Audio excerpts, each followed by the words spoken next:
ইসলামের দৃষ্টিতে স্বপ্ন শুধু আমাদের চিন্তা ভাবনার প্রতিচ্ছবি নয়, বলতে হবে যে স্বপ্ন হচ্ছে 3 প্রকার। কিভাবে বুঝবো আমি যে স্বপ্নটা দেখেছি এই স্বপ্নটা সত্য কিনা?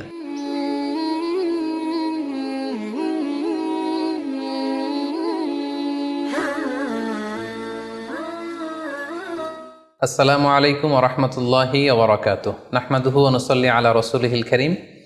আম্মা বা'দু ফাআউযু বিল্লাহি মিনাশ শাইতানির রাজীম। বিসমিল্লাহির রহমানির রহিম।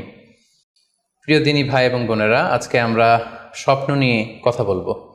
ইসলামে স্বপ্নের গুরুত্ব এবং তাৎপর্যের ব্যাপারে আমরা প্রায়ই অনেকের কাছ থেকে শুনে থাকি যে তারা ভয়ঙ্কর কিছু স্বপ্ন দেখে থাকেন, এবং অনেকে স্বপ্ন দেখে এই স্বপ্নের ব্যাখ্যা কি হতে পারে বা তাবির কি হতে পারে সেটি জানবার জন্য অনেক সময় আমাদের শরণাপন্ন হন, বা অনেক মানুষ অনেক ধরনের স্বপ্ন দেখে থাকেন। এ ব্যাপারে আমাদের কাছে ওনারা জানতে চান যে এই স্বপ্নের মানে কি, এটার তাৎপর্য কি, এটা অর্থবহ কিনা, বা তাদের কি করা উচিত। তো সেজন্য আজকে আমরা এই স্বপ্ন নিয়ে the significance of dream in Islam এই ব্যাপারে বিস্তর আলোচনা করবার চেষ্টা করব। আমা তাওফিকি ইল্লা বিল্লাহ।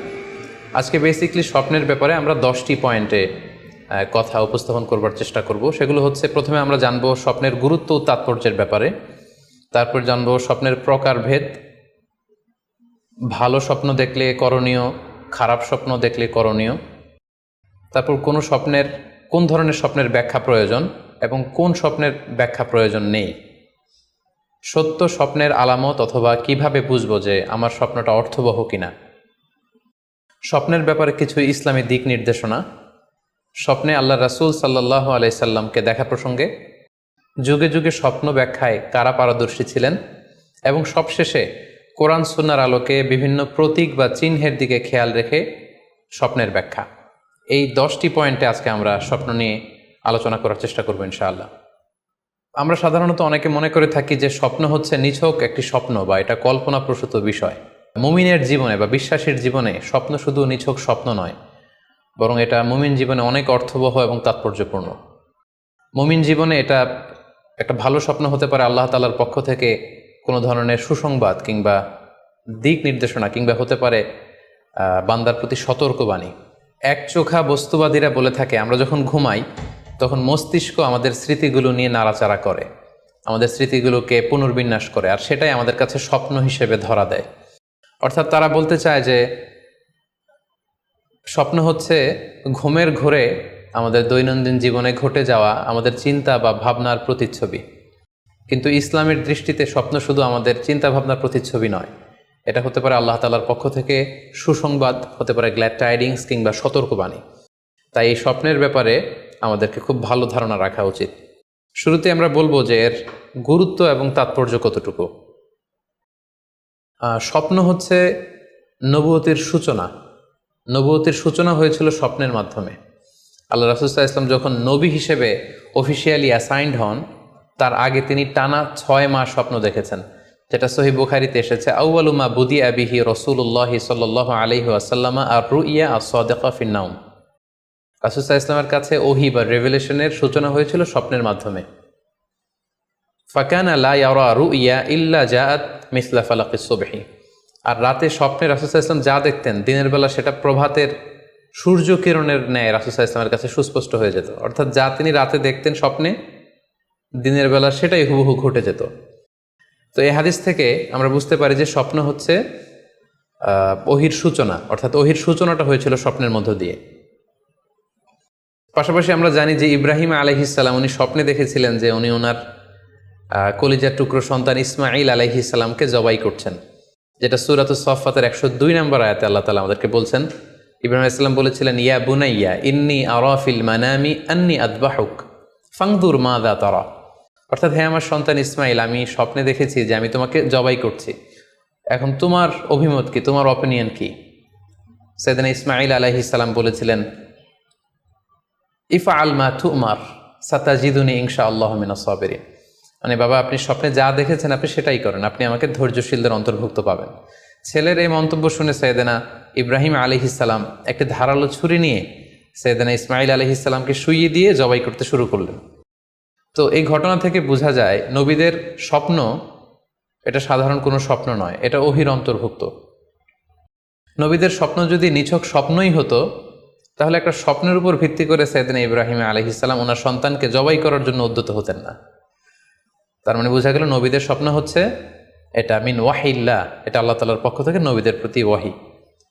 পাশাপাশি আল্লাহ রাসূল সাল্লাল্লাহু আলাইহি ওয়াসাল্লাম যখন মক্কার কাফিরদের দ্বারা অত্যাচারিত হয়ে মদিনায় হিজরত করেছিলেন, মদিনায় যাওয়ার প্রায় 6 বছর পরে 6ষ্ঠ হিজরিতে তিনি স্বপ্ন দেখলেন যে তিনি আবার মক্কায় ফিরে গিয়েছেন। সেখানে তিনি মসজিদুল হারামে প্রবেশ করেছেন এবং বাইতুল্লাহ শরীফ তিনি তাওয়াফ করছেন। তো এই স্বপ্ন দেখার পরে আল্লাহ রাসূল সাল্লাল্লাহু আলাইহি ওয়াসাল্লাম সাহাবাদেরকে নিয়ে ওমরা করার জন্য মক্কায় রওনা হলেন। এটাই প্রমাণ করে যে স্বপ্ন যদি নবীদের জন্য নিছক স্বপ্ন হতো তাহলে এই ঝুঁকি, এই রিস্ক আল্লাহ রাসূল সাল্লাল্লাহু আলাইহি ওয়াসাল্লাম নিতেন না। কিন্তু এই ঝুঁকি নিয়েও তিনি ওমরা করতে গিয়েছিলেন, যদিও সে বছর তিনি ওমরা করতে পারেননি, ওনাকে ফিরে আসতে হয়েছিল। তৎপরবর্তী বছর অর্থাৎ 7ম হিজরিতে তিনি এই ওমরাটি সম্পাদন করেছিলেন। তো এই আয়াত এবং রাসূল সাল্লাল্লাহু আলাইহি ওয়াসাল্লামের এই ঘটনাকে কেন্দ্র করে বোঝা যায় স্বপ্ন শুধু নবীদের জন্য স্বপ্ন নয়, এটা ওহীর অন্তর্ভুক্ত।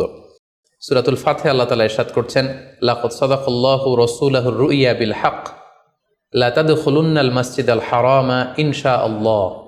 অর্থাৎ আল্লাহ তাআলা আপনার স্বপ্নকে হে নবী অবশ্যই সত্যায়ন করবেন এবং অচিরে ইনশাআল্লাহ আপনি মসজিদুল হারামে উমরা করার জন্য প্রবেশ করবেন। তাহলে প্রথমে আমরা জানলাম যে নবীদের কাছে ওহীর সূচনা, বিশেষ করে রাসূল সাল্লাল্লাহু আলাইহি ওয়াসাল্লামের কাছে ওহীর সূচনা হয়েছিল স্বপ্নের মধ্যে দিয়ে। এরপর আমরা জানলাম নবীদের স্বপ্ন নিছক স্বপ্ন নয়, এটা ওহীর অন্তর্ভুক্ত।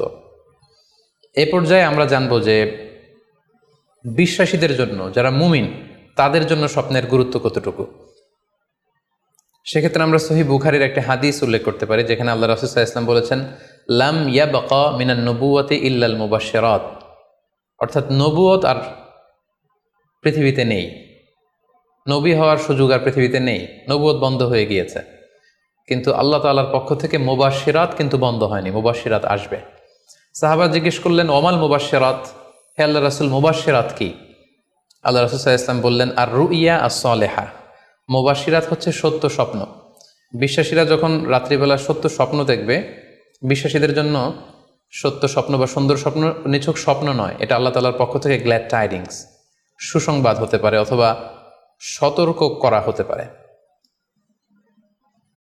এমনকি আল্লাহ রাসূল সাল্লাল্লাহু আলাইহি সাল্লাম বলেছেন যে ভালো স্বপ্ন হচ্ছে নবুয়তির 46 ভাগের 1 ভাগ।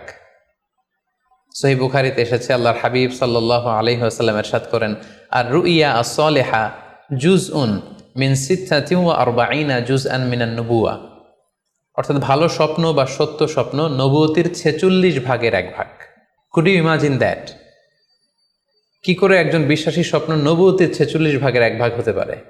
তার মানে মুমিনের স্বপ্ন, একজন বিশ্বাসীর স্বপ্নকে আল্লাহ তাআলা অনেক বেশি গুরুত্ব দিয়েছেন।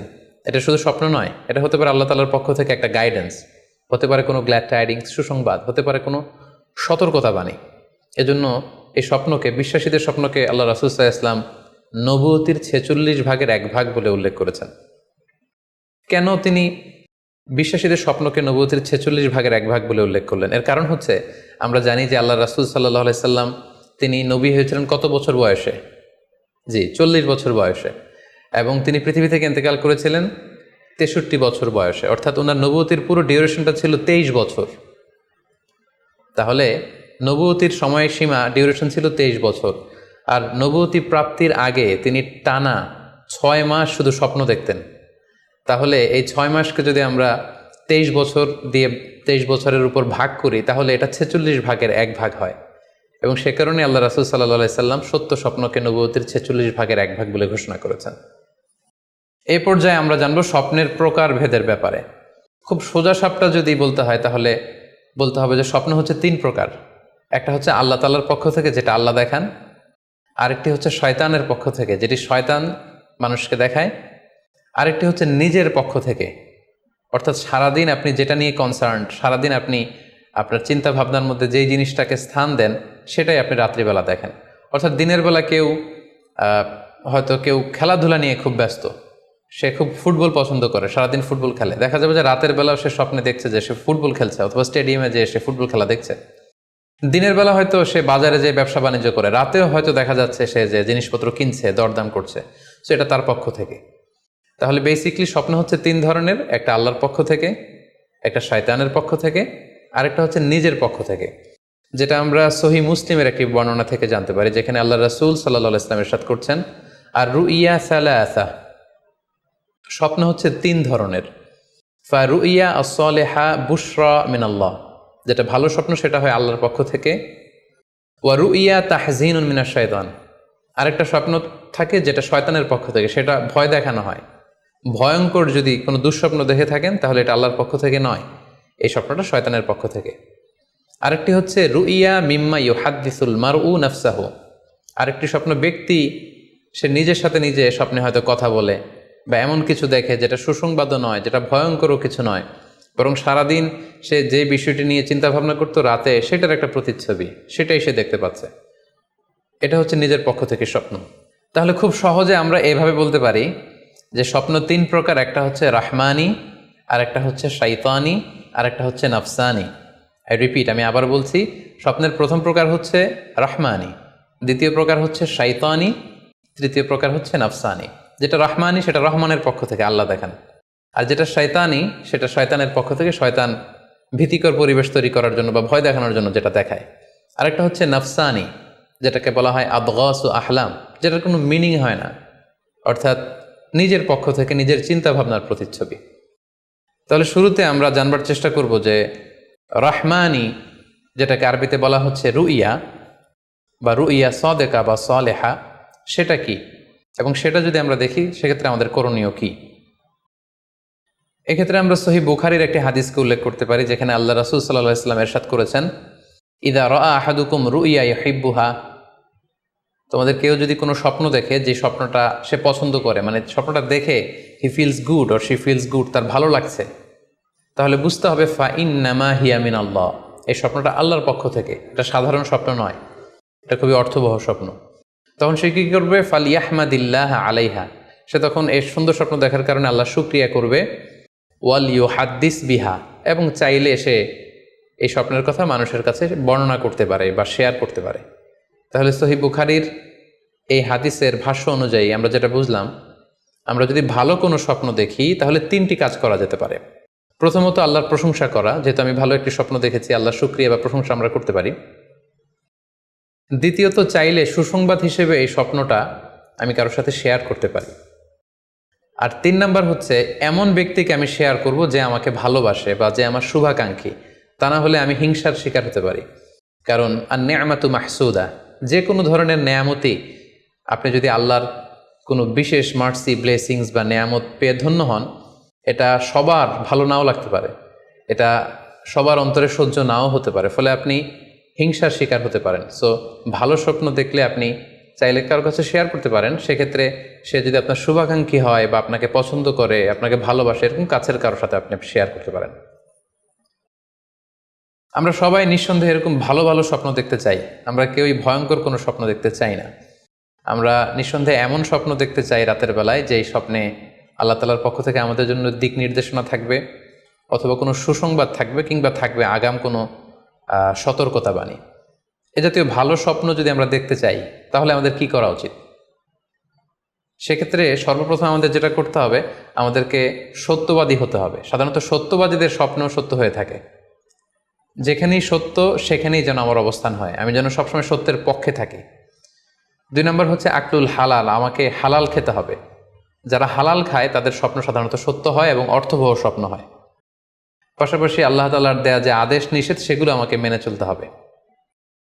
4 নম্বরে রাত্রিবেলা আমি যখন ঘুমাবো আমাকে অজু করে ঘুমাতে হবে।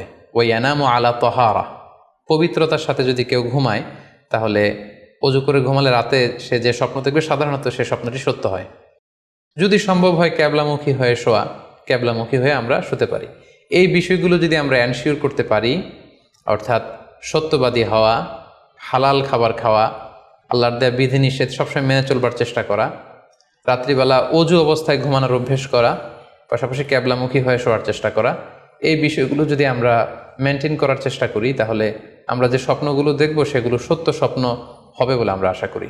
প্রিয় সুধী, এবারে আমরা জানব স্বপ্নের দ্বিতীয় প্রকারের ব্যাপারে, অর্থাৎ যেটাকে আরবিতে বলা হচ্ছে হলম, বা আমরা বলেছি শয়তানি, যেটা শয়তানের পক্ষ থেকে আসে। সেক্ষেত্রে শয়তান এটা সাধারণত মানুষকে ভয় দেখানোর জন্য ঘুমের মধ্যে তার কোনো অকল্যাণ করার জন্য যে স্বপ্নটা দেখায় এটা হচ্ছে শায়তানি। সেক্ষেত্রে সহিহ মুসলিমের একটি হাদিসের কথা আমরা এখানে উল্লেখ করতে পারি। সেখানে আল্লাহ রাসূল সাল্লাল্লাহু আলাইহি ওয়াসাল্লাম বলেছেন, আর রুইয়া মিন আল্লাহ, ভালো স্বপ্ন হচ্ছে আল্লাহর পক্ষ থেকে, ওয়াল হুলমু মিনাশ শাইতান, আর খারাপ স্বপ্ন হচ্ছে শয়তানের পক্ষ থেকে। এখন কেউ যদি আমরা এই ভয়ঙ্কর স্বপ্ন রাতে দেখে ফেলি, যেটাকে আমরা নাইট মেয়ার বলি বা হরর ড্রিম বলি, ভয়ঙ্কর স্বপ্ন বা দুঃস্বপ্ন, যেটা দেখে আমরা খুব হাঁপিয়ে উঠি, আমাদের শ্বাস প্রশ্বাসের গতিবিধি বেড়ে যায়, আমরা খুব ভয় পাই, প্রচণ্ড ভয়ে আমরা আতকে উঠি এবং ঘুম ভেঙে যায় আমাদের, এরকম ভয়ঙ্কর স্বপ্ন যদি আমরা দেখি তখন আমরা কি করব? এ ব্যাপারে কি ইসলামের কোনো দিক নির্দেশনা আছে? হ্যাঁ, অবশ্যই দিক নির্দেশনা আছে। সেক্ষেত্রে আমরা সহিহ মুসলিমের একটি হাদিস উল্লেখ করতে পারি এখানে, যেখানে আল্লাহ রাসূল সাল্লাল্লাহু আলাইহি ওয়াসাল্লাম বলেছেন, ইযা রাআ আহাদুকুম আর রুইয়া ইয়াকরাহুহা, তোমাদের কেউ যদি রাতে এমন কোনো স্বপ্ন দেখে যেটা সে অপছন্দ করে, মানে ভয়ঙ্কর ভীতিকর দুঃস্বপ্ন যদি সে দেখে, তাহলে ফাল ইয়াবসুক আন ইয়াসারিহি সালাসান, সে যেন তার বাম দিকে 3 বার থুতু ফেলে। ওয়াল ইস্তাইয বিল্লাহি মিনাশ শাইতানি সালাসান, আর সে যেন শয়তানের ব্যাপারে আল্লাহ তাআলার কাছে 3 বার পানাহা চায় বা আশ্রয় প্রার্থনা করে। ওয়াল ইয়াতাহাওয়াল আন জামবিহি আল্লাযী কানা আলাই, আর যে পাশে হয়ে সে শুয়েছিল সে পাশ চেঞ্জ করে অন্য পাশ হয়ে যেন সে ঘুমায়। সুবহানাল্লাহি বিহামদি, কত চমৎকার দিক নির্দেশনা। এবং সুনানে ইবনু মাজায় আরও একটি সহিহ হাদিস আমরা এখানে উল্লেখ করতে পারি, যেখানে আল্লাহ রাসূল সাল্লাল্লাহু আলাইহি ওয়াসাল্লাম বলেছেন, ইযা রাআ আহাদুকুম রুইয়া ইয়াকরাহুহা, কেউ যদি রাতে খারাপ বা ভয়ঙ্কর কোনো স্বপ্ন দেখে, ফালিয়াতাহাওয়াল, সে যেন তার বিছানা চেঞ্জ করে নেয়, জায়গা চেঞ্জ করে নেয়। অর্থাৎ সে যে বিছানায় শুয়েছিল সেখানে না, সে অন্য কোথাও শোবে, অথবা যেই টার্নে শুয়েছিল অন্য টার্নে চলে যাবে, ডানে হলে বায়ে, বায়ে হলে ডানে। ওয়াল ইয়াতফুল আন ইয়াসারিহি সালাসান, এবং তার বাম দিকে যেন সে 3 বার থুতু ফেলে। ওয়াল ইয়াসআলিল্লাহ মিন খায়রিহা ওয়াল ইয়াতাআওয়ায মিন শাররিহা, এবং সে যেন এই স্বপ্নের ভালো দিকটা আল্লাহ তাআলার কাছে কামনা করে, এবং এই স্বপ্নের মন্দ বা অকল্যাণকর দিক থেকে যেন সে আল্লাহ তাআলার কাছে পানাহা চায়। সম্মানিত সুধীমণ্ডলী, এই হাদিস দুটির আলোকে আমরা বুঝতে পারি যে কেউ যদি হরর ড্রিম বা নাইট মেয়ার, যেটাকে আমরা দুঃস্বপ্ন বা ভয়ঙ্কর স্বপ্ন বলছি, এই ধরনের স্বপ্ন অনেকেই দেখে থাকে এবং আমাদের কাছে প্রায়ই বলে যে সে দুঃস্বপ্ন দেখে রাতের বেলা, ভয়ে সে ভড়কে যায়, আতকে ওঠে, ঘুম ভেঙে যায়। এ জাতীয় দুঃস্বপ্ন যদি আপনারা কেউ দেখেন, সেক্ষেত্রে এই হাদিসের আলোকে আমরা বলতে পারি যে আপনি 6টি কাজ করবেন। 1 নম্বর হচ্ছে আপনি বাম দিকে 3 বার থুতু ফেলবেন। 2 নম্বর হচ্ছে 3 বার আপনি তাআউয পড়বেন, অর্থাৎ আপনি পড়তে পারেন আউযু বিল্লাহি মিনাশ শাইতানির রাজিম, অর্থাৎ হে আল্লাহ, আমি বিতাড়িত শয়তানের ব্যাপারে আপনার কাছে পানাহা চাচ্ছি। অথবা আপনি পড়তে পারেন আউযু বিল্লাহি মিন শাররিহা, হে আল্লাহ, আমি এই শয়তানের অকল্যাণকর বা যে এভিল সাইড আছে, খারাপ দিক আছে, এই ব্যাপারে আমি আপনার কাছে পানাহা চাচ্ছি। 3 বার আপনি এটা পড়বেন। 3 নম্বরে আপনি যদি আপনার ঘুমকে আবারও কন্টিনিউ করতে চান, তাহলে বা দিকে থেকে যদি স্বপ্ন দেখেন, তাহলে আপনি ডান দিকে টার্ন করবেন। আপনি ডান কাতে ঘুমাচ্ছিলেন এরকম যদি হয়, তাহলে বাম দিকে আপনি সরে যাবেন, অথবা যেখানে শুয়েছিলেন ওই জায়গাটা চেঞ্জ করে অন্য কোথাও শোবেন। 4 নম্বর হচ্ছে আপনি যদি ঘুম আর কন্টিনিউ করতে না চান, তাহলে আপনি অজু করে ফেলবেন। তাৎক্ষণিক আপনি আপনার ঘুম যদি আপনি কন্টিনিউ করতে না চান, অজু করে ফেলবেন এবং 2 রাকাত সালাত আদায় করবেন। 5 নাম্বার হচ্ছে এই স্বপ্ন আপনি কারোর সাথে শেয়ার করবেন না। এ ব্যাপারে আমরা সামনে বিস্তারিত বলছি। ভয়ঙ্কর স্বপ্ন দেখলে সাধারণত কারোর সাথে শেয়ার করবেন না। যদি শেয়ার করতে হয় তাহলে প্রলিফিক স্কলার, ভালো আলেম, যার এলেম আছে, যার আমল আছে, এরকম লোক, কিংবা আপনার ওয়েল উইশার যারা আছে, আপনার শুভাকাঙ্ক্ষী, এরকম কারোর সাথে শেয়ার করতে পারেন। 6 নাম্বার, যদি সুযোগ হয় আপনি কিছু চ্যারিটি করে যেতে পারেন, দান করে যেতে পারেন, কারণ সাদাকাতু তারুদ্দুল বালা, দান করলে, চ্যারিটি করলে এটা মানুষের বিপদ বা বালা মুসিবতকে দূর করে দেয়। এ পর্যায়ে আমরা শুনবো স্বপ্নের 3 নম্বর প্রকারের ব্যাপারে, অর্থাৎ যেটাকে আমরা বলেছিলাম আদগাস ও আহলাম বা নাফসানি। এটা আল্লাহ তাআলাও দেখান না, যেটা শয়তানও ভয় দেখানোর জন্য দেখায় না, বরং এটা আমার চিন্তা ভাবনার প্রতিচ্ছবি। এটা সাধারণত অর্থহীন স্বপ্ন আমরা বলে থাকি, এটার কোনো অর্থ হয় না, বা আমার কল্পনা প্রসূত স্বপ্ন। সারাদিন আমি যেটা নিয়ে ভাবি, যেটা নিয়ে আমি কনসার্ন বা টেন্সড, ওইটাই আমি রাতের বেলায় দেখছি। এ জাতীয় স্বপ্ন যদি আমরা দেখি, তাহলে এই স্বপ্নের কোনো অর্থ নেই, এটাতে কোনো দিক নির্দেশনা নেই, এটা সাধারণত অর্থহীন এবং কল্পনাপ্রসূত স্বপ্ন হয়ে থাকে। এই স্বপ্নের কোনো ব্যাখ্যা হয় না।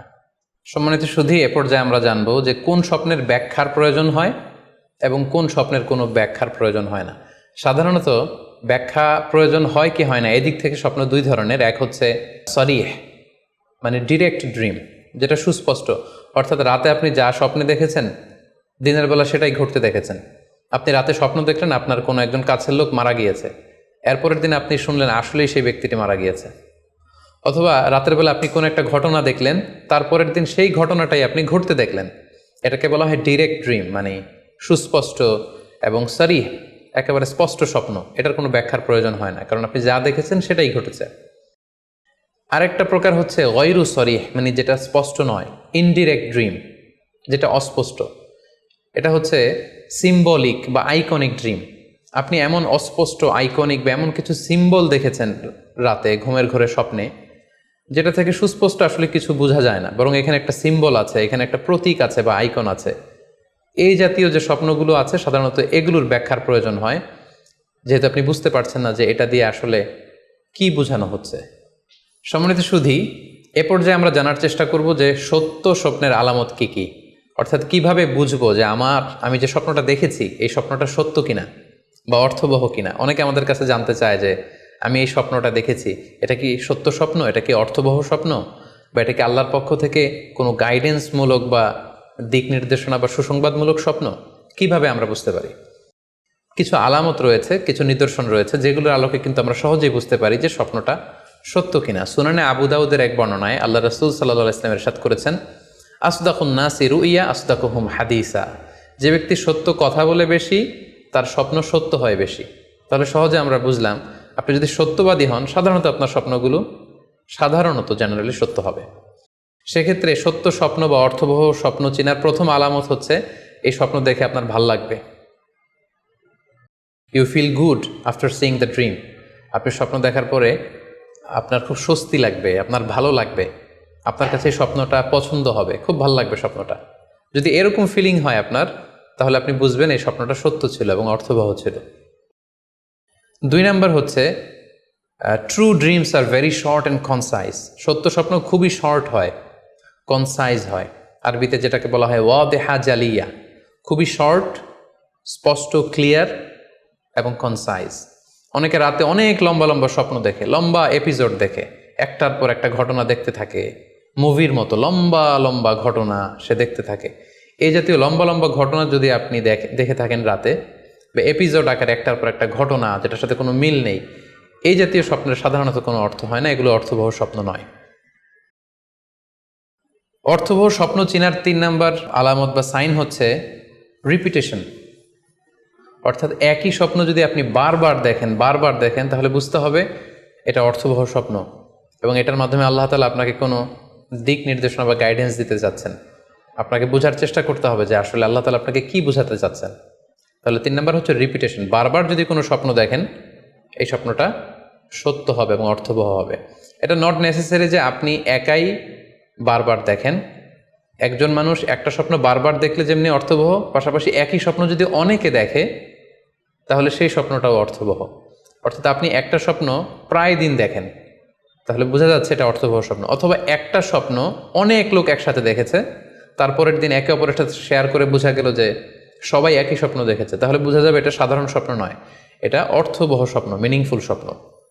যেমন এক্ষেত্রে আমরা লাইলাতুল কদরের একটা হাদিসের কথা উল্লেখ করতে পারি। সহিহ বুখারীতে এসেছে, রমাদান মাসে সাহাবারা স্বপ্ন দেখলেন, অনেক সাহাবা একসাথে স্বপ্ন দেখলেন যে ওনাদেরকে বলা হচ্ছে রমাদানের শেষ দশকের শেষ 7 দিনের যে কোনো একদিন কদর হয়ে যেতে পারে। ওনারা সবাই এসে সাহাবা রিদওয়ানুল্লাহি তাআলা আলাইহিম আজমাইন আল্লাহ রাসূল সাল্লাল্লাহু আলাইহি ওয়াসাল্লামের কাছে বললেন, ইয়া রাসূলুল্লাহ, আমি স্বপ্নে দেখেছি যে বলা হচ্ছে কদরের জন্য রমজানের শেষ 7 দিনকে তালাশ করতে। আরেকজন এসে একই কথা বলল যে ইয়া রাসূলুল্লাহ, আমি দেখেছি রমজানের শেষ 7 দিনে কদর হতে পারে। তো এরকম অনেক সাহাবা যখন আল্লাহ রাসূল সাল্লাল্লাহু আলাইহি ওয়াসাল্লামের কাছে এসে এই ঘটনা বলল, তখন আল্লাহ রাসূল সাল্লাল্লাহু আলাইহি ওয়াসাল্লাম বললেন, আরা রুইয়াকুম কদ তাওয়াতাআত ফিস সাবঈল আওয়াখির, যে আমি দেখতে পেলাম যে তোমাদের স্বপ্নটা রমজানের শেষ 7 দিনের ব্যাপারে ঐকমত্য হয়েছে, একই ধরনের স্বপ্ন তোমরা সবাই দেখেছো, তাই তোমরা রমজানের শেষ দশকের শেষের 7 দিনে কদর তালাশ করো। রমজানের শেষ দশকের শেষ 7 দিনে কদর হয়ে যাওয়ার সম্ভাবনা বেশি। সেই বুখারীর এই হাদিসের আলোকে কিন্তু আমরা বুঝতে পারলাম যে একটি স্বপ্ন, একই ধরনের ঘটনা যদি অনেকে দেখে তাহলে এটা অর্থবহ। পাশাপাশি এক্ষেত্রে আমরা আজানের হাদিসটি উল্লেখ করতে পারি। আমরা এখন নামাজের আগে যে আজান দেয়া হয়, শুরুর দিকে কিন্তু সাহাবাদের আজানের পদ্ধতি জানা ছিল না। তখন সাহাবারা আল্লাহ রাসূল সাল্লাল্লাহু আলাইহি ওয়াসাল্লামের সাথে কনসাল্ট করছিলেন যে কীভাবে আজান দেওয়া যায়, অর্থাৎ কীভাবে ঘোষণা দেওয়া যায় সালাতের জন্য। একজন সাহাবা বলল, আমরা আগুন জ্বালিয়ে দিব, আগুনের ধোঁয়া দেখে মদিনার সবাই বুঝবে যে এখন সালাতের সময়, তো সবাই চলে আসবে। আরেকজন বলল, না, প্রতিদিন আগুন জ্বালানো এটা নিরাপদ না, বরং আমরা খ্রিস্টানদের মতো বেল বাজিয়ে দিব, একজন বেল রিঙ্গার রাখবো, যে ঘন্টা বাজালে ঘন্টার আওয়াজ শুনে খ্রিস্টানদের মতো চার্চে যেমনি লোকজন আসে, বাকিরা সবাই নামাজ পড়তে চলে আসবে। তো এক একজনের এক এক পরামর্শ শুনে আল্লাহ রাসূল সাল্লাল্লাহু আলাইহি ওয়াসাল্লাম কোনো সিদ্ধান্তে আসতে পারলেন না। তারপরের দিন একজন সাহাবা চমৎকার একটি স্বপ্ন দেখলেন। তিনি স্বপ্নে দেখলেন, ওনার নাম হচ্ছে আবদুল্লাহ ইবনে যায়েদ ইবনে আব্দে রব্বি। উনি স্বপ্নে দেখলেন যে একজন লোক, খুব সম্ভবত ফেরেশতা হবেন, তার গায়ে দুইটা সবুজ রঙের জামা এবং তার হাতে বেল, ঘণ্টা। তখন তিনি ওনাকে জিজ্ঞেস করলেন, আপনি কি ঘণ্টা বিক্রি করেন? তখন স্বপ্নে সেই লোকটি বলল, ঘণ্টা দিয়ে তুমি কি করবে? তো সাহাবী বললেন যে ঘণ্টা দিয়ে আমরা নামাজের জন্য আহ্বান করব। তো স্বপ্নে সেই সবুজ কাপড় পরিহিত লোক বলল যে ঘণ্টার চাইতেও যদি চমৎকার একটা আইডিয়া তোমার সাথে শেয়ার করি, সেটাকে তুমি শুনবে? সাহাবী বললেন, হ্যাঁ শুনবো।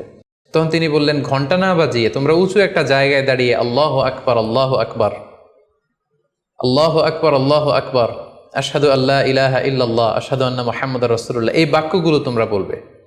এই বাক্যগুলোর মধ্য দিয়ে আল্লাহর বরত্বের ঘোষণা হবে, রাসূল সাল্লাল্লাহু আলাইহি ওয়াসাল্লামের রিসালাতের ঘোষণা হবে, মানুষকে চমৎকার বাক্যে নামাজের দিকে ডাকাও হবে, ফলে লোকজন নামাজেও চলে আসবে। এই চমৎকার কথা শুনে সাহাবা তো অবাক হয়ে গেলেন, ওনার ঘুম ভেঙে গেল।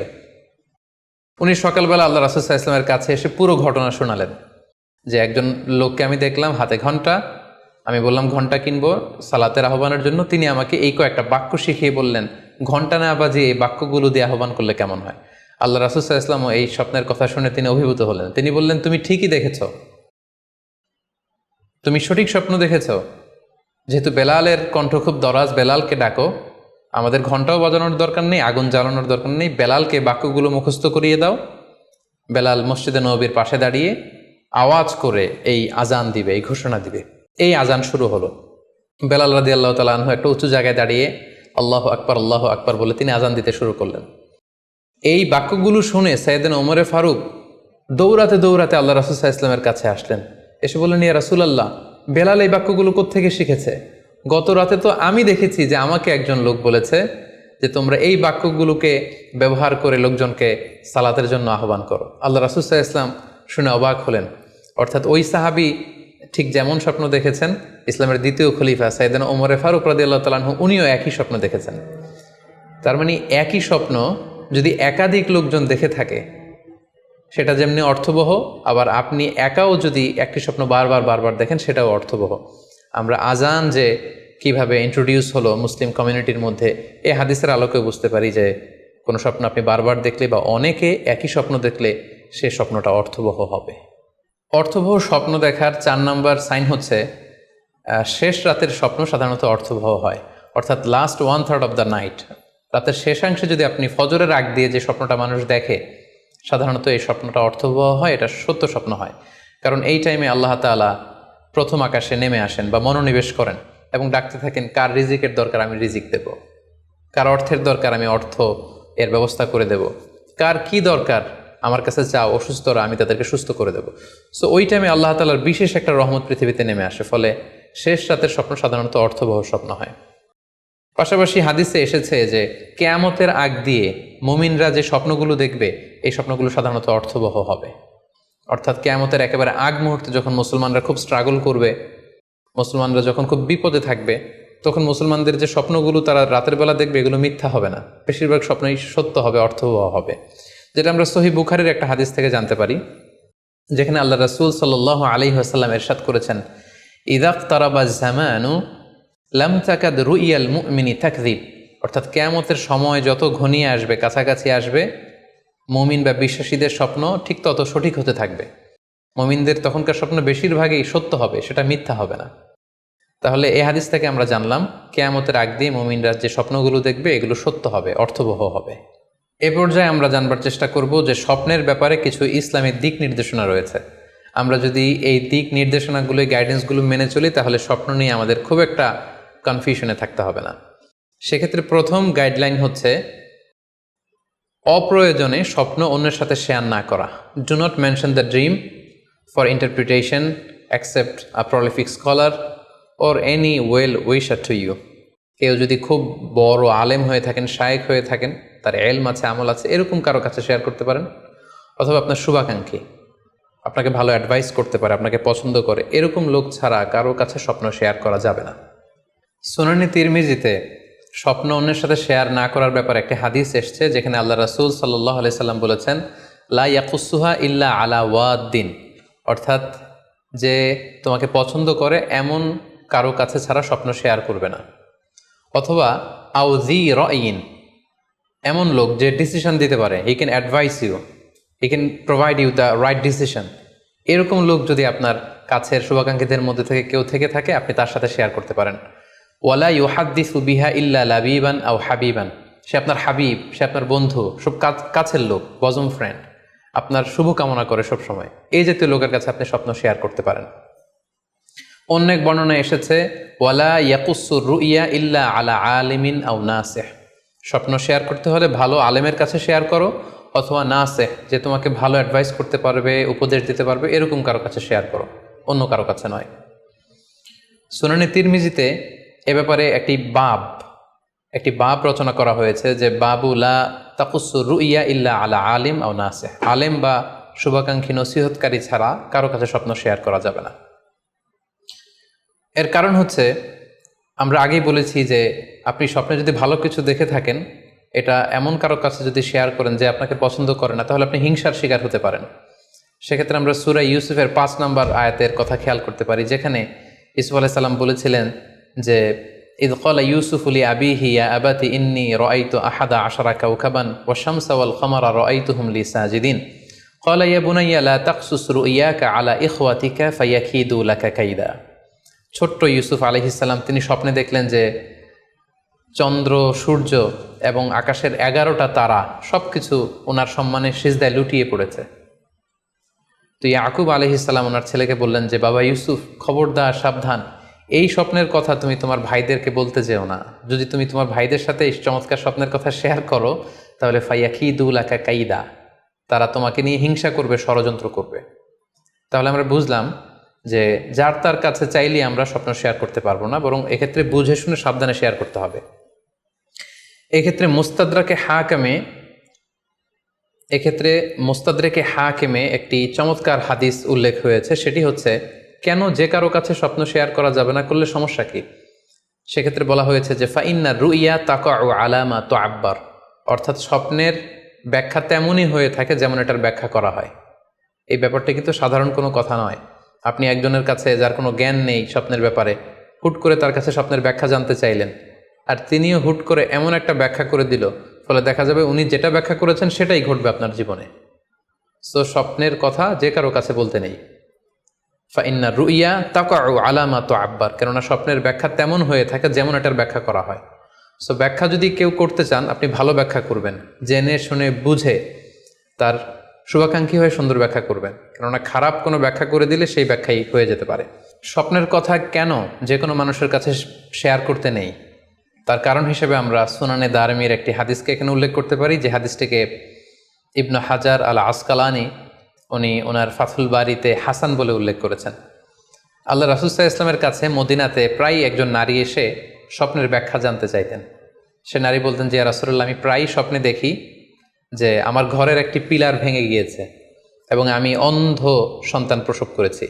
এই নারীর স্বামী ছিল ব্যবসায়ী এবং সারা বছর ব্যবসার কারণে বিভিন্ন জায়গায় তিনি ঘুরে বেড়াতেন, এবং যখন ফিরে আসতেন, যাওয়ার সময় তিনি স্ত্রীকে প্রেগনেন্ট অবস্থায় রেখে যেতেন, অর্থাৎ গর্ভবতী, আর এই বাচ্চাকে পেটে নিয়ে এই নারী সবসময় এই স্বপ্ন দেখতে থাকতেন। তো রাসূল সাল্লাল্লাহু আলাইহি ওয়াসাল্লাম স্বপ্নের ব্যাখ্যায় বললেন, তুমি চিন্তা করো না, তোমার স্বামী সহি সালামতে ফিরে আসবে এবং তুমি সুন্দর সন্তান প্রসব করবে, ভালো সন্তান। এভাবেই চলছিল, যতবার তার স্বামী ফিরে আসে, সুস্থভাবে ফিরে আসে এবং সে সুন্দর সন্তান জন্ম দিচ্ছিল। হঠাৎ একবার সে নারী আল্লাহ রাসূল সাল্লাল্লাহু আলাইহি ওয়াসাল্লামের বাসায় এসে দেখলেন যে আল্লাহ রাসূল সাল্লাল্লাহু আলাইহি ওয়াসাল্লাম ঘরে নেই। আম্মাজান আয়েশাকে তিনি বললেন যে, আমি সবসময় এরকম স্বপ্ন দেখি। তখন আম্মাজান আয়েশা বললেন, তাহলে এই স্বপ্নের ব্যাখ্যা জানার জন্যই তুমি রাসূল সাল্লাল্লাহু আলাইহি ওয়াসাল্লামের কাছে আসো, তুমি কি স্বপ্ন দেখো? তখন সে নারী আম্মাজান আয়েশার কাছে খুলে বললেন যে, আমি স্বপ্নে দেখি যে আমার ঘরের একটি পিলার ভেঙে গিয়েছে আর আমি একটি অন্ধ সন্তান প্রসব করেছি। একথা শুনে আম্মাজান আয়েশা রাদিয়াল্লাহু তাআলা আনহা অবাক হয়ে গেলেন। তিনি বললেন, তাই নাকি? তোমার স্বপ্ন যদি সত্য হয় তাহলে ঠিকই তোমার স্বামী মারা যাবে এবং তুমি একজন ফাজের পাপাচারী সন্তান প্রসব করবে। ঠিকই দেখা গিয়েছিল তার পরের বছর তার স্বামী যখন আসলো, জীবিত আসতে পারেনি, তার স্বামী ইন্তেকাল করেছিল এবং এই নারী যে সন্তান প্রসব করেছিল সেটি ছিল একটি পাপাচারী সন্তান। তো এই ঘটনা আল্লাহ রাসূল সাল্লাল্লাহু আলাইহি ওয়াসাল্লাম শুনে আম্মাজান আয়েশাকে বললেন, আয়েশা তুমি এটা ঠিক করোনি, তুমি যদি কখনো কারো স্বপ্নের ব্যাখ্যা করো তুমি ভালো ব্যাখ্যাটা করবে, কখনো মন্দ দিক থেকে ব্যাখ্যা করবে না, হয় চুপ থাকবে, ব্যাখ্যাই করতে যাবে না, আর যদি স্বপ্নের ইন্টারপ্রিটেশন তুমি করতে চাও তাহলে ভালো ব্যাখ্যাটা করবে। সম্মানিত, শুধু এজন্য যে কারো কাছে আমরা চাইলেই স্বপ্নের কথা জানাতে পারি না, বরং সে যদি আপনার শুভাকাঙ্ক্ষী হয়, সে যদি স্বপ্ন ব্যাখ্যায় পারদর্শী হয়, সে যদি ভালো আলেম হয়, তাহলে তার কাছে আপনি স্বপ্নের ব্যাখ্যা জানতে চাইতে পারেন। এক্ষেত্রে আমরা ইমাম মুহাম্মদ ইবনে সিরিনের আরও একটি চমৎকার ঘটনার কথা উল্লেখ করতে পারি। মুহাম্মদ ইবনে সিরিন উনি ছাত্রদেরকে নিয়ে একবার তালিম দিচ্ছিলেন। এ সময় হঠাৎ এক নারী এসে বললেন যে আমি স্বপ্নের ব্যাখ্যা জানতে চাই, মুহাম্মদ ইবনে সিরিন কোথায়? ছাত্ররা বলল উনি একটু বাইরে গিয়েছেন, আপনি স্বপ্নে কি দেখেছেন? মহিলাটি বলল যে আমি স্বপ্নে দেখেছি আমার ছেলে সাগর থেকে শুধু পানি পান করছে। হঠাৎ সেই মসজিদ থেকে এক ছাত্র বলল, তাই নাকি? আপনি যদি এই স্বপ্ন দেখে থাকেন তাহলে আপনার বাচ্চাটা মারা যাবে। ইমাম মুহাম্মদ ইবনে সিরিন পরবর্তীতে যখন আসলেন, এসে ছাত্রদের কাছে যখন জানতে পারলেন, তখন তিনি বললেন যে তুমি কেন এই স্বপ্নের ব্যাখ্যা করেছো? কারণ সাগরের লোনা পানি এটা যে সবসময় অযোগ্য, পানের অযোগ্য ব্যাপারটা এমনটা নয়, সাগরের ভেতরে তো মণিমুক্তাও আছে।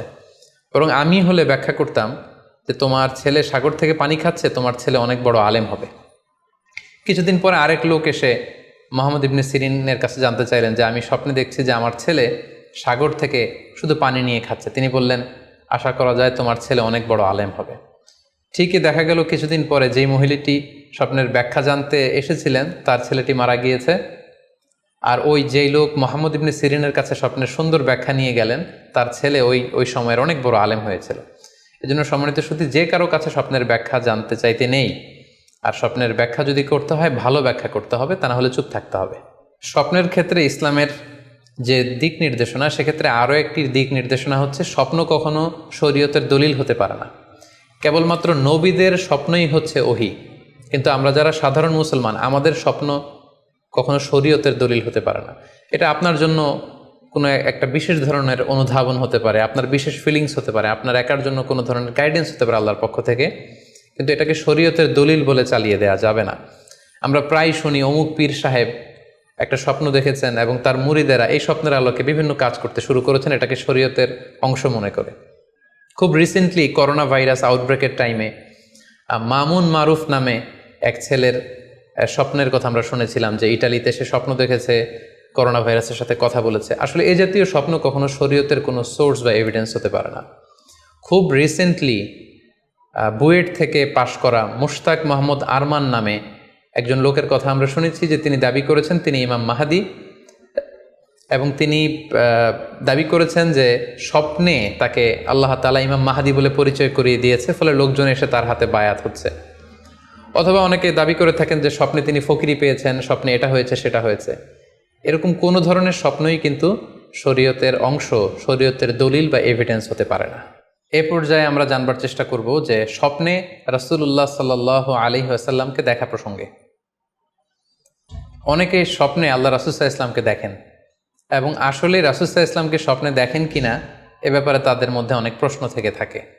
এক্ষেত্রে আমরা সহিহ বুখারীর একটি চমৎকার হাদিস উল্লেখ করতে পারি, যেখানে আল্লাহ রাসূল সাল্লাল্লাহু আলাইহি ওয়াসাল্লাম ইরশাদ করেছেন, মান রাআনি ফিল মানামি ফাকাদ রাআনি, যে আমাকে স্বপ্নে দেখলো, আল্লাহ রাসূল সাল্লাল্লাহু আলাইহি ওয়াসাল্লাম নিজে বলছেন যে আমাকে স্বপ্নে দেখলো সে আসলেই আমাকেই দেখলো। কারণ ফাইন্না শাইতানা লা ইয়াতামাসসালু ফি সূরাতি, শয়তান কখনো আমার আকৃতি, আমার শেপ ধারণ করতে পারে না। অর্থাৎ আপনি যদি রাসূল সাল্লাল্লাহু আলাইহি ওয়াসাল্লামকে স্বপ্নে দেখেন তাহলে আপনি রাসূল সাল্লাল্লাহু আলাইহি ওয়াসাল্লামকেই দেখেছেন, আপনি শয়তানকে দেখেননি। কারণ শয়তান কখনো রাসূল সাল্লাল্লাহু আলাইহি ওয়াসাল্লামের আকৃতি ধারণ করতে পারে না। তাহলে এই হাদিসের আলোকে আমরা বুঝলাম শয়তান কখনো আল্লাহ রাসূল সাল্লাল্লাহু আলাইহি ওয়াসাল্লামের আকৃতি বা শেপ ধারণ করতে পারে না। তখন প্রশ্ন হচ্ছে আসলে আপনি রাসূল সাল্লাল্লাহু আলাইহি ওয়াসাল্লামকে দেখেছেন নাকি অন্য কাউকে দেখেছেন? শয়তান হয়তো রাসূল সাল্লাল্লাহু আলাইহি ওয়াসাল্লামের আকৃতি ধারণ করলো না, একজন সুশ্রী বয়োবৃদ্ধ সুন্দর আকৃতির মানুষের চেহারা ধারণ করে শয়তান এসে বলল যে আমি আল্লাহ রাসূল। তখন আপনি কিভাবে বুঝবেন যে আপনি রাসূল সাল্লাল্লাহু আলাইহি ওয়াসাল্লামকে দেখেছেন নাকি শয়তানের ধারণ করা অন্য কোনো মানুষের আকৃতিতে কাউকে আপনি দেখেছেন? সেক্ষেত্রে বোঝার মাধ্যম হচ্ছে আল্লাহ রাসূল সাল্লাল্লাহু আলাইহি ওয়াসাল্লামের দাড়ি কেমন ছিল, চেহারা কেমন ছিল, চুল কেমন ছিল, দৈহিক গড়ন কেমন ছিল, আকৃতি কেমন ছিল, এগুলো কিন্তু আমরা হাদিস থেকে পাই, কিংবা শামায়েলে তিরমিজিতে রাসূল সাল্লাল্লাহু আলাইহি ওয়াসাল্লামের বডি স্ট্রাকচার, ওনার চেহারা, ওনার অবয়বের ব্যাপারে বর্ণনা পাই। আপনি স্বপ্নে যাকে দেখেছেন তার চেহারা, আকৃতি এবং বর্ণনা যদি রাসূল সাল্লাল্লাহু আলাইহি ওয়াসাল্লামের দৈহিক বর্ণনার সাথে মিলে যায়, তাহলে বোঝা যাবে যে আপনি আসলেই আল্লাহ রাসূল সাল্লাল্লাহু আলাইহি সাল্লামকে দেখেছেন। কিন্তু আপনি স্বপ্নে দেখা মানুষটি, তার চেহারার সাথে যদি রাসূল সাল্লাল্লাহু আলাইহি ওয়াসাল্লামের চেহারার যে বর্ণনা সেটির সাথে যদি কোনো মিল না থাকে, যদি তার চেহারা রাসূল সাল্লাল্লাহু আলাইহি ওয়াসাল্লামের চেহারার মতো না হয়, শামায়েলে তিরমিজিতে যে বর্ণনা আছে সেরকম যদি না হয়, তাহলে বোঝা যাবে আপনি রাসূল সাল্লাল্লাহু আলাইহি ওয়াসাল্লামকে দেখেননি, বরং অন্য কাউকে দেখেছেন। এক্ষেত্রে আমরা মুহাম্মদ ইবনে সিরিনের ঘটনা উল্লেখ করতে পারি। ওনার কাছে কেউ এসে যদি বলতো যে আমি স্বপ্নে আল্লাহ রাসূল সাল্লাল্লাহু আলাইহি ওয়াসাল্লামকে দেখেছি, তখন মুহাম্মদ ইবনে সিরিন জিজ্ঞেস করতেন, তুমি কি দেখেছো বলো তো, তুমি যাকে দেখেছো তার দাড়ি কেমন, তার চেহারা কেমন, তার চোখ নাক কেমন, তার গড়ন কেমন। তখন ওই ব্যক্তি যখন বর্ণনা দিত, আর সেই বর্ণনা যখন আল্লাহ রাসূল সাল্লাল্লাহু আলাইহি ওয়াসাল্লামের আকৃতির সাথে মিলে যেত, তখন মুহাম্মদ ইবনে সিরিন বলতেন, তুমি ঠিকই স্বপ্নে আল্লাহ রাসূল সাল্লাল্লাহু আলাইহি ওয়াসাল্লামকে দেখেছো। কিন্তু ওই ব্যক্তির বর্ণনা যদি এমন হতো যে না, এর সাথে রাসূল সাল্লাল্লাহু আলাইহি ওয়াসাল্লামের হাদিসে বা শামায়েলে তিরমিজিতে রাসূল সাল্লাল্লাহু আলাইহি ওয়াসাল্লামের দেহের যে বর্ণনা, এটার সাথে কোনো মিল নেই, তখন মুহাম্মদ ইবনে সিরিন বলতেন, না, তুমি স্বপ্নে আল্লাহ রাসূল সাল্লাল্লাহু আলাইহি ওয়াসাল্লামকে দেখোনি, বরং তুমি অন্য কাউকে দেখেছো। এ পর্যায়ে আমরা জানবার চেষ্টা করব যে যুগে যুগে কারা স্বপ্ন ব্যাখ্যায় খুব পারদর্শী ছিলেন।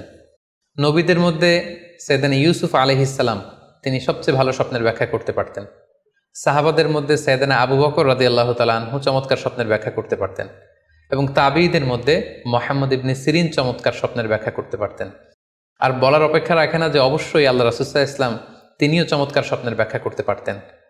সহিহ মুসলিমে, সুনানে আবু দাউদে একটি হাদিস এসছে যে আল্লাহ রাসূল সাল্লাল্লাহু আলাইহি ওয়াসাল্লাম ফজরের সালাতের পরে তাসবিহ শেষে সাহাবাদের কাছে জানতে চাইতেন যে গতকাল রাতে কে কি স্বপ্ন দেখেছো আমার কাছে বলো, আমি সেই স্বপ্নের ইন্টারপ্রিটেশন তোমাদেরকে জানাবো। কানা নবী সাল্লাল্লাহু আলাইহি ওয়াসাল্লাম ইযা সাল্লা সুবহা আকবালা আলাইহিম বিওয়াজহিহি ফাকালা হাল রাআ আহাদুম মিনকুম আল বারিহাতা রুইয়া। সহিহ মুসলিমের বর্ণনা, ফজরের নামাজের পর তিনি প্রত্যেকদিন জিজ্ঞেস করতেন, গতকাল রাতে কেউ কি কোনো ভালো স্বপ্ন দেখেছো, কেউ কি কোনো স্বপ্ন দেখেছো, আমার কাছে উল্লেখ করো, আমি এটার ব্যাখ্যা করে দেব। সম্মানিত সুধী, আমরা বলছিলাম যে ইউসুফ আলাইহিস সালাম খুব ভালো স্বপ্নের ব্যাখ্যা করতে পারতেন, এবং সূরা ইউসুফের 111 নম্বর আয়াতে ব্যাপারে আল্লাহ উল্লেখ করেছেন সাইয়েদনা ইউসুফ আলাইহিস সালামের কথা, যে তিনি বলেছেন, রব্বি কদ আতাইতানি মিনাল মুলকি ওয়া আল্লামতানি মিন তা'ওয়িলিল আহাদিস। মানে হে আমার রব, আপনি আমাকে রুলিং পাওয়ার দিয়েছেন, এবং আপনি আমাকে you taught me how to interpret the dreams, কিভাবে স্বপ্নের ব্যাখ্যা করতে হয় এটা আপনি আমাকে শিক্ষাদান করেছেন। এবং সূরা ইউসুফে আমরা জানি যে 3টি স্বপ্নের কথা সেখানে উল্লেখ রয়েছে। ইউসুফ আলাইহিস সালাম নিজেই একটি স্বপ্ন দেখেছিলেন ছোটবেলায়, তারপর দুজন প্রিজনার ইউসুফ আলাইহিস সালামের সাথে জেলখানায় ছিল, তাদের 2টা স্বপ্নের ব্যাখ্যা তিনি করে দিয়েছেন, এবং মিশরের তৎকালীন যে রাজা কিং, সেই কিংয়ের স্বপ্নের ব্যাখ্যাও সাইয়েদনা ইউসুফ আলাইহিস সালাম করে দিয়েছিলেন।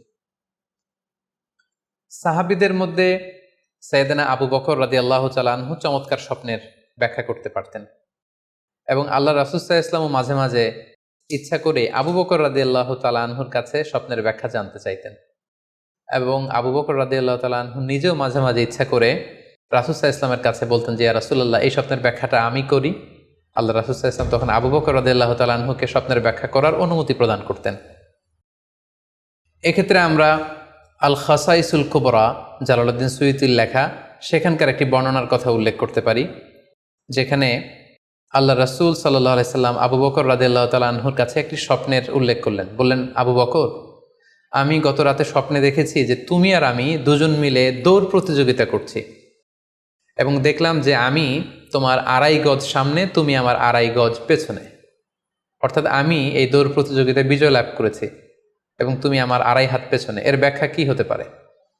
তখন সাইয়েদনা আবু বকর রাদিয়াল্লাহু তাআলা আনহু বললেন, ইয়া রাসূলুল্লাহ, আমার মনে হচ্ছে যে আপনি আমার আগে পৃথিবী থেকে বিদায় নেবেন, এবং আপনার ইন্তেকালের 2.5 বছর পরে আমি পৃথিবী থেকে বিদায় নিব। অর্থাৎ আপনি আমার 2.5 বছর আগে পৃথিবী ছাড়বেন, আর আমি আপনার 2.5 বছর পরে পৃথিবী ছাড়ব। এবং আমরা যদি বাস্তবতা এবং ইতিহাস খেয়াল করি, তাহলে আমরা সেটাই দেখব যে আল্লাহ রাসূল সাল্লাল্লাহু আলাইহি সাল্লামের ইন্তেকালের 2.5 বছর পরে সাইয়েদনা আবু বকর রাদিয়াল্লাহু তাআলা আনহু তিনি ইন্তেকাল করেছিলেন। সাইয়েদনা আবু বকর রাদিয়াল্লাহু তাআলা আনহুর স্বপ্ন ব্যাখ্যার পারদর্শিতা নিয়ে আমরা এক্ষেত্রে মুস্তাদরেকে হাকিমের একটি হাদিস উল্লেখ করতে চাই, যেখানে এই হাদিসটি মুস্তাদরেকে হাকিমেও এসেছে, সুনানে আবু দাউদেও এসেছে, এবং হাদিসটি সহিহ। আম্মা জান আয়েশা রাদিয়াল্লাহু তাআলা আনহা, উনি একটি স্বপ্ন দেখলেন যে আকাশ থেকে 3টি চাঁদ ওনার ঘরে খসে পড়েছে। এবং এই স্বপ্ন দেখে তিনি ওনার পিতা আবু বকর রাদিয়াল্লাহু তাআলা আনহুকে জিজ্ঞেস করলেন যে আমি স্বপ্নে দেখেছি যে আকাশের 3টি চাঁদ এসে আমার ঘরে পড়েছে, এর ব্যাখ্যা কি হতে পারে? তখন আবু বকর রাদিয়াল্লাহু তাআলা আনহু ওনার কন্যা আম্মাজান আয়েশা রাদিয়াল্লাহু তাআলা আনহাকে বললেন যে এই স্বপ্নের ব্যাখ্যা হচ্ছে এই পৃথিবীর 3জন মানুষের কবর তোমার ঘরে অবস্থিত হবে। সুবহানাল্লাহি বিহামদি। এবং আমরা জানি যে আল্লাহ রাসূল সাল্লাল্লাহু আলাইহি ওয়াসাল্লাম যখন ইন্তেকাল করলেন তখন আল্লাহ রাসূল সাল্লাল্লাহু আলাইহি ওয়াসাল্লামকে কবর দেওয়া হয়েছিল আম্মাজান আয়েশা রাদিয়াল্লাহু তাআলা আনহার ঘরে। এবং তখন আবু বকর রাদিয়াল্লাহু তাআলা আনহু বলেছিলেন যে আয়েশা, তোমার কি মনে আছে তুমি যে একটা স্বপ্নের ব্যাখ্যা আমার কাছে জানতে চেয়েছিলে যে 3টি আকাশের চাঁদ তোমার ঘরে খসে পড়েছে, এই দেখো আল্লাহ রাসূল সাল্লাল্লাহু আলাইহি ওয়াসাল্লামের কবর তোমার ঘরে হয়েছে, তুমি জেনে রেখো যে 3টা চাঁদের শ্রেষ্ঠ চাঁদ হচ্ছে এটি।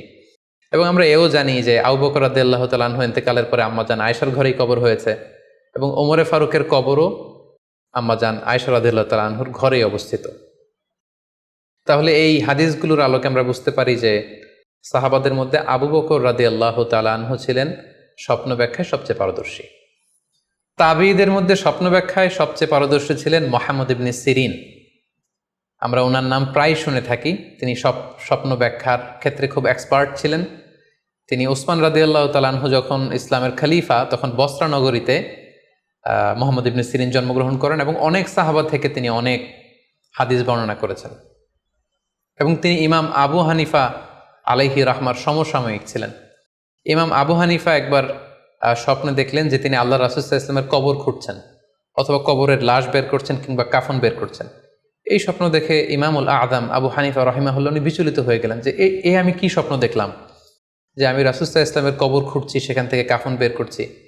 কেউই এই স্বপ্নের ব্যাখ্যা করতে পারলেন না। তখন ইমাম মুহাম্মদ ইবনে সিরিনের কাছে যখন জানতে চাওয়া হলো তখন মুহাম্মদ ইবনে সিরিন বললেন যে হাযা রাজুলুন ইউহয়ি সুন্নাত রাসূলিল্লাহ, অর্থাৎ যে ব্যক্তি এই স্বপ্ন দেখেছে তার মাধ্যমে আল্লাহ রাসূল সাল্লাল্লাহু আলাইহি ওয়াসাল্লামের হাদিসের বা সুন্নাহর পুনর্জীবন হবে। তিনি রাসূল সাল্লাল্লাহু আলাইহি ওয়াসাল্লামের সুন্নাহগুলোকে পুনরুজ্জীবন দান করবেন, পুনরুজ্জীবিত করবেন। এবং বাস্তবে আমরা এটাই দেখেছি যে ইমাম আবু হানিফার চিন্তা, ওনার থট, ওনার মাযহাব গোটা বিশ্বে সমৃদ্ধি লাভ করেছে, মানুষ এটাকে গ্রহণ করেছে। ওনার বুদ্ধিবৃত্তিক যে চিন্তা, ওনার ফিকহি ইস্তেমবাদগুলো গোটা বিশ্বে আল্লাহ রাসূল সাল্লাল্লাহু আলাইহি ওয়াসাল্লামের হাদিসগুলোকে আরও প্রাণবন্তভাবে মুসলিম উম্মার কাছে রিপ্রেজেন্ট করেছে। আমরা আপাত দৃষ্টিতে মনে হচ্ছিল যে এটা একটা খারাপ স্বপ্ন, যে ইমাম আবু হানিফা তিনি রাসূল সাল্লাল্লাহু আলাইহি ওয়াসাল্লামের কবর খুঁড়ছেন, লাশ বের করছেন বা কাফন বের করছেন। কিন্তু মুহাম্মদ ইবনে সিরিন চমৎকার ব্যাখ্যা করেছেন যে হাযা রাজুলুন ইউহয়ি সুন্নাত রাসূলিল্লাহ, এই লোক তো এমন লোক হবে যে রাসূল সাল্লাল্লাহু আলাইহি ওয়াসাল্লামের সুন্নাহকে পুনরুজ্জীবন দান করবে। এই পর্যায়ে আমরা জানবার চেষ্টা করব যে কোরআন সুন্নাহর আলোকে বিভিন্ন সিম্বল বা প্রতীক বা চিহ্নের দিকে খেয়াল রেখে স্বপ্নের ব্যাখ্যা করা। আমরা বলেছিলাম যে কিছু কিছু স্বপ্ন আছে খুব সফিস্টিকেটেড, সিম্বলিক বা আইকনিক, যেখানে কোনো ইঙ্গিত দেয়া হচ্ছে, ইঙ্গিতবহ, এবং যেটার ইন্টারপ্রিটেশন না করলে এটা দিয়ে আসলে কি বোঝানো হচ্ছে এটা বোঝা যায় না। সেক্ষেত্রে কোরআন সুন্নাহর আলোকে, স্কলারদের অভিজ্ঞতার আলোকে কিছু আইকন বা সিম্বল, এগুলোর মিনিং কি হতে পারে সে ব্যাপারে আমরা জানবার চেষ্টা করব। এক্ষেত্রে আমরা বলবো যে কেউ যদি স্বপ্নে রশি দেখে, স্বপ্নে যদি সে রশি দেখে তাহলে এটা গুড সাইন। এটা কেমন যেন আল্লাহর সাথে একটা প্রতিশ্রুতির সাথে সম্পৃক্ত, কারণ আল্লাহ তাআলা কোরআনে ইরশাদ করেছেন ওয়াতাসিমু বিহাবলিল্লাহি জামিআ। আরবিতে রশি আরবি হচ্ছে হাবল, মানে ওয়াতাসিমু বিহাবলিল্লাহি জামিআ, তোমরা আল্লাহর রজ্জু বা রশিকে আঁকড়ে ধরো। তাহলে রশি দেখা মানে এখানে আমরা আল্লাহর ওয়াদাগুলো যেন পূরণ করি, আল্লাহর আনুগত্য যেন আমরা প্রপারলি করতে পারি, এটা ইঙ্গিত করছে। এরপর স্বপ্নে যদি আমরা কাক দেখি, এটা সাধারণত একটা নেগেটিভ সাইন বহন করে, কারণ কাককে আল্লাহ রাসূল সাল্লাল্লাহু আলাইহি ওয়াসাল্লাম ফাসিক বা ফুয়াইসিক বলেছেন। সো আমরা যদি স্বপ্নে কাক দেখি এটাকে আমরা পজিটিভ কোনো সাইন মনে না করে নেগেটিভ সাইন মনে করতে পারি। তৃতীয়ত, আমরা যদি স্বপ্নে লম্বা কাপড় দেখি এটা গুড সাইন। কারো গায়ে যদি লম্বা জামা থাকে তাহলে এটা গুড সাইন, আর খাটো জামা থাকলে সাধারণত এটা নেগেটিভ সাইন। এক্ষেত্রে আমরা সহিহ বুখারীর একটা হাদিসকে উল্লেখ করতে পারি। আল্লাহর হাবিব সাল্লাল্লাহু আলাইহি ওয়াসাল্লাম বলেছেন যে আমার সামনে অনেক মানুষকে পেশ করা হলো, তাদের কারো জামা নাভি পর্যন্ত, কারো জামা হাঁটু পর্যন্ত, কারো জামা পা পর্যন্ত। আর সেক্ষেত্রে ওমরে ফারুককে দেখলাম যে এত লম্বা জামা পরে সে হেঁটে যাচ্ছে, সে তার জামা টেনে টেনে নিয়ে যাচ্ছে। তো সাহাবারা বললেন মা আউয়ালতাহু ইয়া রাসূলুল্লাহ, হে আল্লাহর রাসূল আপনার এই স্বপ্ন থেকে আপনি কি বোঝাতে চাইলেন? আল্লাহ রাসূল সাল্লাল্লাহু আলাইহি ওয়াসাল্লাম বললেন আউয়ালতুহু আদ-দীন, এটা দ্বারা আমি দিনদারি বোঝাতে চাইলাম। অর্থাৎ যার জামা লম্বা তার মানে তার তাকওয়া বেশি বা তার দিনদারি বেশি। আর স্বপ্নে যদি কারো জামা খুব ছোট খাটো বা জামাহীন অবস্থায় কাউকে দেখা হয়, এটা সাধারণত তার দিনদারি কমে যাচ্ছে বা তার তাকওয়া is decreasing day after day, এটার একটা সাইন বহন করে। পাশাপাশি দুধ, স্বপ্নে যদি কেউ দেখে সে দুধ খাচ্ছে, এটা একটা ভালো সাইন। স্বপ্নে দুধ খেতে যদি দেখা হয় তাহলে তার জ্ঞান বৃদ্ধি পাবে বলে এটা একটা সাইন বা আলামত বহন করে। সেক্ষেত্রেও আমরা বুখারীর একটা হাদিস উল্লেখ করতে পারি, যেখানে আল্লাহ রাসূল সাল্লাল্লাহু আলাইহি ওয়াসাল্লাম একটা স্বপ্নের কথা সাহাবাদেরকে শেয়ার করছিলেন। তিনি বললেন যে আমাকে এক বাটি দুধ দেয়া হলো, আমি সেখান থেকে দুধ খেলাম, তারপর দেখলাম যে আমার আঙ্গুল থেকে দুধ বের হচ্ছে, আর সেখানে যে অবশিষ্ট দুধ রয়ে গেল সেটা আমি ওমরে ফারুকের মুখে দিলাম। ওমরে ফারুক সেই অবশিষ্ট দুধটা খেলো। এই স্বপ্নের কথা শুনে সাহাবারা বললেন, মা আউয়ালতা বিহি ইয়া রাসূলুল্লাহ, হে আল্লাহ রাসূল, এটা দিয়ে আপনি কি ব্যাখ্যা করলেন? ফামা আউয়ালতাহু ইয়া রাসূলুল্লাহ, আল্লাহ রাসূল সাল্লাল্লাহু আলাইহি ওয়াসাল্লাম বললেন, আল ইলম, এটা দিয়ে আমি জ্ঞানের ব্যাখ্যা করেছি। অর্থাৎ দুধ হচ্ছে জ্ঞানের প্রতীক। দুনিয়াতেও তো আমরা দেখি যে দুধ হচ্ছে সুষম একটা খাবার, খাদ্যের পুষ্টিগুণের 6টি গুণাগুণ দুধের মধ্যে পাওয়া যায়। সো কেউ যদি স্বপ্নে দেখেন যে তিনি দুধ পান করছেন, আশা করা যায় এটা তার জন্য ভালো সাইন, তার জ্ঞান বাড়বে বলে আমরা ধারণা করতে পারি। এবার স্বপ্নে যদি কেউ দেখে যে সে আজান দিচ্ছে, এটাও ভালো সাইন। স্বপ্নে আজান দেয়া এটা সাইন হচ্ছে সে হয়তো অচিরে হজ করতে যাবে। হজের সাথে আজানের কি সম্পর্ক? এর কারণ হচ্ছে সূরা হজ্জে আল্লাহ তাআলা সাইয়েদনা ইব্রাহিম আলাইহিস সালামকে যখন বলেছিলেন যে তুমি হজ শুরু করো, তখন তিনি বলেছিলেন, ইব্রাহিম তুমি আজান দাও, ওয়া আযযিন ফিন নাসি বিল হজ ইয়াতুকা রিজালা ওয়া আলা কুল্লি দামিরি ইয়াতিনা মিন কুল্লি ফাজ্জিন আমিক। অর্থাৎ হে ইব্রাহিম তুমি আজান দাও। ইব্রাহিম আলাইহিস সালাম বললেন, কোথায় আজান দিব? চারদিকে তো মরুভূমি। আল্লাহ তাআলা বললেন, ইব্রাহিম তুমি আজান দাও, এই আজানের আওয়াজ বা শব্দ পৃথিবীর সবার কানে আমি পৌঁছে দেব। তো সাইয়েদনা ইব্রাহিম আলাইহিস সালাম তখন হজের আজান দিলেন বা ঘোষণা দিলেন। আজান শব্দের অর্থ হচ্ছে অ্যানাউন্স, টু অ্যানাউন্স, মানে ঘোষণা দেয়া। সো আপনি যদি স্বপ্নে দেখেন যে আপনি আজান দিচ্ছেন বা কেউ আজান দিচ্ছে, তাহলে সে অচিরে হজ করবে বা হজ রিলেটেড কোনো একটা ব্যাখ্যা হতে পারে। এভাবে আজানকে হজের সাথে সম্পৃক্ত করা হয়েছে এবং এটা ভালো একটি স্বপ্ন। এবার স্বপ্নে যদি কেউ গর্ত দেখে যে সে গর্ত খুঁড়ছে বা তার জন্য কেউ গর্ত করছে, এটা ষড়যন্ত্রের সাথে সম্পৃক্ত। কেননা আরবি প্রবাদে আছে যে মান হাফারা হুফরাতান ওয়াকা ফিহা, কেউ যদি কারো জন্য গর্ত করে তাহলে সেই গর্তে সে নিজে আগে পড়বে। তাহলে গর্ত করা মানে অনেকটা কারো বিরুদ্ধে শত্রুতা করা বা ষড়যন্ত্র করার একটা চিহ্ন বহন করে। এবার স্বপ্নে যদি কেউ নৌকা দেখে বা শিপ দেখে, জাহাজ দেখে যে সে জাহাজে আরোহণ করছে বা নৌকায় আরোহণ করছে, এটা তার জন্য একটা ভালো সাইন। সে কোনো বিপদ থেকে মুক্তি পাবে বলে ধারণা করা যেতে পারে। কারণ সূরা আনকাবুতের 15 নম্বর আয়াতে আল্লাহ বলছেন, ফাআনজাইনাহু ওয়া আসহাবাস সাফিনাতি ওয়া জাআলনাহা আয়াতাল লিল আলামিন। অর্থাৎ আমি নূহ আলাইহিস সালাম এবং তার সাথের ঈমানদার সবাইকে আমি এই নৌকায় উঠিয়েছি এবং মহাপ্লাবন থেকে তাদেরকে আমি বাঁচিয়েছি। আর এই মহাপ্লাবনকে আমি গোটা বিশ্বের জন্য একটা নিদর্শন করে রেখেছি। সো নৌকায় ওঠা বা জাহাজে ওঠা, কোনো শিপে বা লঞ্চে ওঠা, এটা আপনি বিপদ থেকে মুক্তি পাবেন, and you are in the safe zone, এই ধরনের একটা ইঙ্গিত বহন করে। ইমাম মুহাম্মদ ইবনে সিরিনের কাছে এক লোক এসে বলল যে, ইমাম, রাআইতু কাআন্নী আহরুসু আরদান লা তুমবিত, হে ইমাম, আমি স্বপ্নে দেখেছি যে আমি একটি শস্য ক্ষেত্র চাষ করছি কিন্তু কোনো ফসল হচ্ছে না, এটার মানে কি? তিনি ব্যাখ্যা করে দিলেন, আনতা তা'জিলু আন ইমরাআতিক, অচিরেই হয়তো তোমার স্ত্রীর সাথে তোমার সেপারেশন হয়ে যেতে পারে। কারণ কোরআনে স্ত্রীকে শস্য ক্ষেত্রের সাথে তুলনা করা হয়েছে মেটাফরিক্যালি। সূরা বাকারার 223 নম্বর আয়াতে আল্লাহ বলছেন, নিসাউকুম হারসুল লাকুম ফাআতু হারসাকুম আন্না শি'তুম। অর্থাৎ তোমাদের স্ত্রীরা হচ্ছে তোমাদের শস্য ক্ষেতের মতো, তোমরা যেভাবে খুশি এই শস্য ক্ষেত্রটাকে সুন্দরভাবে চাষাবাদ করতে পারো। তাহলে শস্য ক্ষেতের সাথে বা ক্রপ ল্যান্ডসের সাথে আপনার স্ত্রীর সাথে সম্পর্ক হওয়া বা সেপারেশন হওয়া, এইভাবে ইঙ্গিত নেওয়া যেতে পারে। সবশেষে একটি ঘটনা উল্লেখ করার মধ্য দিয়ে আমরা এই সিম্বলিক বা আইকনিক ব্যাপারটা শেষ করতে চাই। সেটি হচ্ছে, ব্যক্তির ভিন্নতার কারণে কিন্তু স্বপ্নের ব্যাখ্যাও ভিন্নতা হতে পারে। ব্যক্তি ভিন্নতার কারণে স্বপ্নের ব্যাখ্যাও ভিন্ন হবে। একই স্বপ্ন দুইজন লোক দেখলো, দুইজনের স্বপ্নের ব্যাখ্যা কিন্তু দুরকম হতে পারে। সেক্ষেত্রে আমরা মুহাম্মদ ইবনে সিরিনের একটা ঘটনা উল্লেখ করতে পারি। মুহাম্মদ ইবনে সিরিনের কাছে এক লোক এসে বলল যে, আমি স্বপ্নে দেখেছি আমি আজান দিচ্ছি, এটার ব্যাখ্যা কি? উনি বললেন, তুমি হজ করতে যাবে। তার কিছুদিন পরে আরেক লোক এসে একই স্বপ্ন দেখলো, তিনি বললেন যে, আমি স্বপ্নে দেখেছি যে আমি আজান দিচ্ছি। তো তিনি বললেন, চুরিতে তোমার হাত কাটা যাবে। তো ওনার ছাত্ররা দুইজন লোকের কাছে দুই ধরনের উত্তর দেওয়ার কারণে অবাক হয়ে জিজ্ঞেস করলেন যে, হে ইমাম, একই স্বপ্ন দুইজন দেখলো, কিন্তু আপনি এক একজনকে এক এক উত্তর কেন দিলেন? তো তিনি বললেন যে, এই দুইজনকে আমি চিনি এবং তাদের ব্যক্তিগত জীবন সম্পর্কে আমি জানি। তো তাদের জীবন আচরণ, তাদের ব্যক্তিত্বের কারণে আমি দুই ধরনের ব্যাখ্যা করেছি। প্রথম জনের ব্যাখ্যা করেছি আমি সূরা হজের আলোকে, কারণ সূরা হজে আল্লাহ ইব্রাহিম আলাইহিস সালামকে বলেছেন, ওয়াজ্জিন ফিন্নাস বিল হজ, তুমি মানুষের মাঝে হজের জন্য আজান দাও, ঘোষণা দাও। সো সেই লোকটি আজান দিয়েছে, তার মানে আশা করা যায় সে হজে যাবে।